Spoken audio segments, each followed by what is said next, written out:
মার্কিন president Donald Trump ঘোষণা করেছেন, আমার কাছে এটা খুবই বড় ব্যাপার। আমেরিকা থেকে কোটি কোটি ডলারের সামরিক সরঞ্জাম কেনা হবে, ন্যাটোতে যাবে এবং তা দ্রুত মাঠে বিতরণ করা হবে। ট্রাম্প ন্যাটো মহাসচিবের সাথে এই চুক্তির ঘোষণা দেন, যিনি রাশিয়াকে শান্তি ভাষণ দিতে উৎসাহিত করেছিলেন। রাশিয়াকেও নোটিশ দেওয়া হয়েছে, ইউক্রেনের সাথে যুদ্ধ শেষ করার জন্য একটি চুক্তি করুন, অথবা 100% একতরফা শুল্কের মুখোমুখি হন। 50 দিনের মধ্যে যদি আমাদের কোনো চুক্তি না হয়, তবে আমরা খুব কঠোর শুল্ক আরোপ করব। প্যাট্রিয়ট বিমান প্রতিরক্ষা ব্যবস্থা এবং ব্যাটারি পাঠানোর ট্রাম্পের সিদ্ধান্ত এই মাসের শুরুতে ইউক্রেনীয় নেতা জেলেনস্কির প্রস্তাবিত একটি পরিকল্পনা। রাশিয়ান রাষ্ট্রপতির সাথে আলোচনার মাধ্যমে ট্রাম্পের বারবার যুদ্ধ শেষ করার প্রচেষ্টার পরে এটি এসেছে। আমার মনে হয়েছে যে আমাদের প্রায় 4 বার একটি চুক্তি হয়েছে এবং এখানে আমরা এখনো কথা বলছি এবং আমি খুশি নই। ইউক্রেনে কোটি কোটি প্রতিরক্ষামূলক অস্ত্র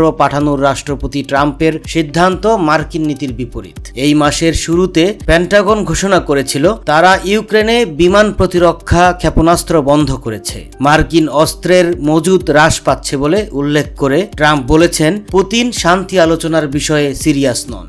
এই কারণেই রাশিয়ার অর্থনীতিকে পঙ্গু করে দেওয়ার জন্য সেকেন্ডারি নিষেধাজ্ঞার শুল্ক আরোপের কথাও বিবেচনা করা হচ্ছে। যেসব দেশ রাশিয়ার তেল ও গ্যাস কিনে, আমি এই কাজটি সম্পূর্ণ করার বিষয়ে অনেকের সাথে কথা বলি এবং আমি সব সময় ফোন কেটে দেই এবং বলি এটি একটি চমৎকার ফোন ছিল এবং কিয়েভে ক্ষেপণাস্ত্র সেলটি চালু করা হয়েছিল। মার্কিন করদাতাদের দ্বারা পরিশোধিত পূর্ববর্তী অস্ত্রের চালানের বিপরীতে ইউক্রেনের নতুন অস্ত্র ন্যাটো দ্বারা ক্রয় করা হবে এবং কয়েক দিনের মধ্যে যুদ্ধক্ষেত্রে বিতরণ করা হবে।